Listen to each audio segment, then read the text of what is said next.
How to unmute yourself on a Zoom call. Hey guys, welcome back to the channel. If you want to unmute yourself on a Zoom meeting, here is how you can do it. So first and foremost, head over to the Zoom. Now, if you are joining a new meeting, you will see a join option. From there, if you scroll down a bit, you will see the option of join. Make sure that don't connect to audio is toggled off. This way you are unmuted when you join a meeting. However, if you are already muted and would like to unmute yourself, here is the process.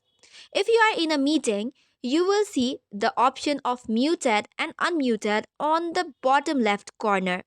If there is a cross sign and written unmute, which means you are currently muted and your voice is not audible.